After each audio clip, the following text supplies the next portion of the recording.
ceci n'est qu'une étape. La présence militaire étrangère est un frein à l'expression de cette souveraineté. D'ores et déjà, je puis vous assurer que nous avons beaucoup avancé dans le désengagement du Tchad et les premiers éléments français vont, dans les quelques jours, commencer leur désengagement. Des centaines de milliers de personnes composées des membres de la société civile, des étudiants, des élèves et des religieux ont pris part à cette marche de soutien. Les manifestants scandaient le message suivant. Oui, pour la rupture et le départ des forces françaises du Tchad. La France est là avec tout ce qu'elle a comme moyen de surveillance, je ne sais pas, mais elle n'arrive même pas à localiser ces bandits qui sont là ici au niveau de la Tchad et qui mettent en péril nos armées. Donc vraiment, je salue cette décision. Le modèle opératoire et opérationnel de ce partenariat a aussi montré ses limites. Notre armée ne tire aucune valeur ajoutée de cet accord. La France ne laissera jamais personne le remettre en cause et ne laissera jamais personne menacé, ni aujourd'hui, ni demain, la stabilité et l'intégrité du Tchad. Nous procédons à un changement de posture militaire, marqué par la volonté de reconfigurer nos partenariats en coordination avec nos partenaires africains, afin qu'ils puissent être plus souples et en mesure de mieux répondre et de répondre plus rapidement à leurs attentes. Cette annonce du régime tchadien est intervenue alors que le ministre des Affaires étrangères venait de quitter justement le Tchad, où il visitait des camps de réfugiés soudanais. La crise au Soudan était d'ailleurs au cœur de la visite de Jean-Noël Barrot. Ce dernier aurait reproché au Tchad de laisser des puissances étrangères utiliser son sol pour fournir armes et munitions aux paramilitaires soudanais. Partie de la place de l'indépendance d'Abéché, la marche est passée par la commune d'Abéché, le rond-point du lycée national franco-arabe, le grand hôtel 3 étoiles pour joindre le gouvernorat du Wadaï, où attendait le gouverneur de la province du Wadaï, le général Bachar Ali Souleymane. Des centaines de milliers de personnes composées des membres de la société civile, des étudiants, des élèves et des religieux ont pris part à cette marche de soutien. Les manifestants scandaient le message suivant. Oui, pour la rupture et le départ des forces françaises du Tchad. La population du Wadaï soutient et encourage la rupture des accords militaires avec la France. Au nom du comité d'organisation, Abdelkarim Moussa, administrateur délégué du 7e arrondissement de la ville d'Abéché, a présenté une motion de soutien au chef de l'État dans laquelle il réaffirme la détermination de la population du Wadaï à cheminer avec le président de la République Mohamed Idriss Déby Itno pour la souveraineté du Tchad. Soutenons sans réserve la décision prise par son Excellence Mohamed Idriss Déby Itno, président de la République, chef de l'État, chef suprême des armées. Le pasteur Kossadoum Pierre de l'église évangélique du Tchad numéro 1 d'Abéché a, au nom des religieux du Wadaï, approuvé la décision du chef de l'État de mettre fin à l'accord de coopération en matière de défense avec la France. Nous, leaders religieux de la province du Wadaï, exprimons notre satisfaction et notre joie par rapport à la décision prise concernant la rupture. Le gouverneur de la province du Wadaï, le général Bachar Ali Souleymane, a remercié les participants pour la forte mobilisation de soutien au gouvernement et au chef de l'État pour avoir pris cette décision courageuse.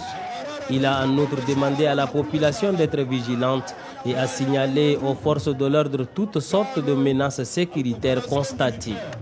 La qualité d'un citoyen tchadien, c'est vraiment une décision historique, hautement patriotique. Je salue le chef de l'État de cet acte qu'il a pris. C'est vraiment patriotique de suivre ses pas. Nous sommes toujours au devant de la scène mondiale sur vraiment touriste.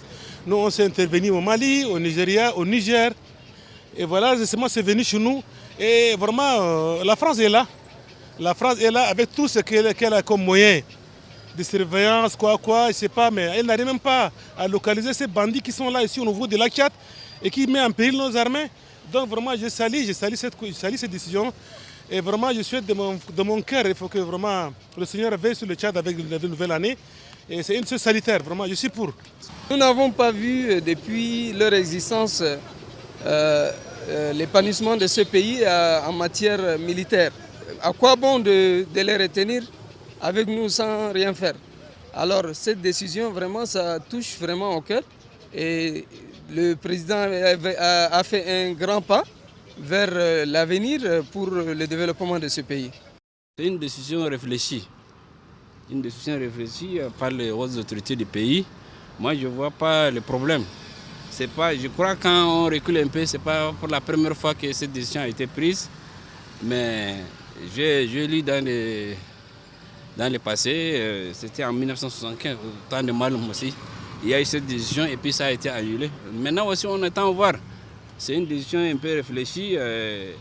Maintenant, les gens sont conscients. Ce n'est pas comme autrefois. Le Tchad est indépendant, libre et souverain depuis plus de 6 décennies. À cet égard, il importe qu'il prenne son destin en main. Ce qui justifie la décision souveraine prise le 28 novembre 2024 par le gouvernement en dénonçant l'accord militaire conclu entre le Tchad et la France. Pour le Premier ministre, l'ambassadeur Alamay Halina, cette décision de rompre l'accord en matière de défense et de sécurité s'inscrit dans le cadre d'une prise en main pleine et entière souveraineté nationale.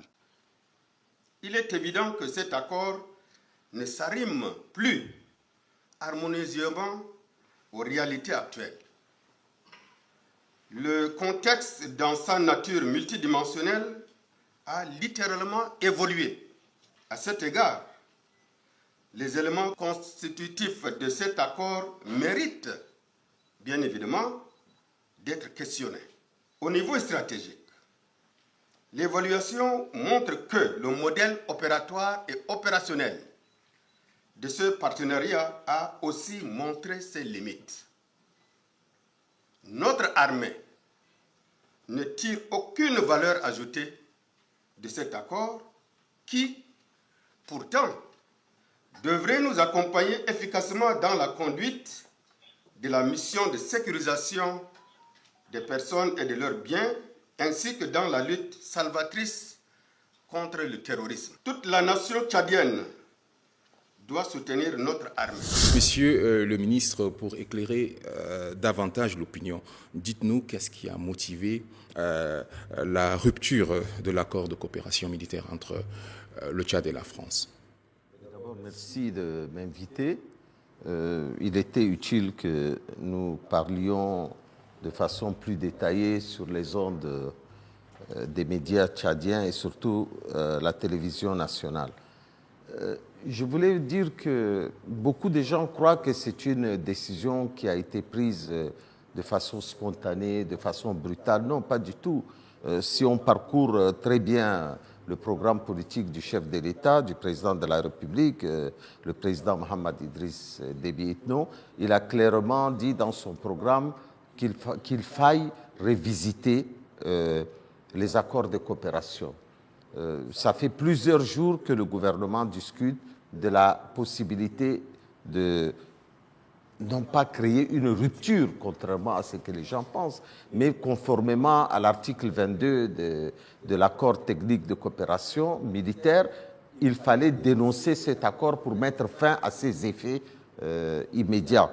Nous ne l'avons pas pris parce que nous avons des problèmes avec la France, nous n'avons pas pris parce que nous ne voulons pas ceci ou cela, nous l'avons pris uniquement parce que c'est un besoin constant exprimé par notre peuple de voir sa souveraineté pleine et entière s'exercer sur l'ensemble du territoire national. La présence militaire étrangère est un frein à l'expression de cette souveraineté. C'est pour ça que le chef de l'État, qui, comme vous le savez, est un homme très attaché à l'expression démocratique du pays d'une part et à l'indépendance et à la souveraineté du pays de l'autre part. Beaucoup de gens ne connaissent pas le chef de l'État. Moi qui le côtoie depuis plus de 3 ans et demi, je sais sa ferveur patriotique. Et il va surprendre encore plus les Tchadiens. Ceci n'est qu'une étape. Et il a bien l'intention de faire du Tchad non seulement un havre de paix, mais en tout cas une sorte de plateforme pour exprimer le patriotisme tchadien et même le patriotisme Parlons donc africain. du patriotisme, monsieur le ministre. La date du 28 a été choisie pour exprimer ce patriotisme ou bien c'est juste une coïncidence de calendrier? Absolument pas, ça ne peut pas être une coïncidence. 66e anniversaire de la proclamation de la République, c'est un symbole fort. Beaucoup de gens l'ont lié à la visite du ministre français des Affaires étrangères. Non, pas du tout. Nous avons choisi cette date, le chef de l'État a choisi cette date. Il a voulu lancer un symbole pour que les Tchadiens ressentent son désir de répondre à leurs aspirations. Voilà, c'est aussi simple que ça. Nous nous attaquons à personne, nous dénonçons juste le volet militaire de notre coopération avec la France. Et ça ne doit étonner personne. Je l'ai dit avant ça, que je suis toujours étonné de l'étonnement des gens. C'est quand même notre souveraineté, notre droit de dire aux gens que nous voulons être souverains. Les pays du monde entier maintenant connaissent le Tchad et savent que c'est un pays qui exprimera toujours sa souveraineté nationale. C'est donc un processus qui est ainsi enclenché donc, depuis le 28. Comment ça se passe concrètement? Alors, comme vous le savez, le président de la République, lors de sa déclaration le 1er décembre, dans son point de presse, a instruit le gouvernement de rapidement mettre à exécution ces communiqués de presse que j'ai eu le privilège de signer. Le gouvernement étant instruit, le Premier ministre a mis en place une commission. C'est une commission qui doit se pencher sur les désengagements. Et cette commission que j'ai l'honneur historique de diriger est déjà en place. J'ai pris depuis hier une décision pour mettre en place une sous-comité technique qui est composée pour la plupart d'officiers supérieurs et des cadres tchadiens. Et cette sous-commission technique est une sous-commission opérationnelle. D'ores et déjà, je puis vous assurer que nous avons beaucoup avancé dans le désengagement du Tchad et les premiers éléments français vont, dans les quelques jours, commencer leur désengagement. Donc nous le faisons dans la sérénité, nous le faisons dans le dialogue et nous le faisons comme le stipule l'arrêté qui a mis en place la commission, de façon ordonnée. Nous ne faisons pas des vagues, nous ne voulons pas faire un clash avec qui que ce soit. C'est notre pays, c'est notre responsabilité, c'est notre peuple, c'est notre souveraineté.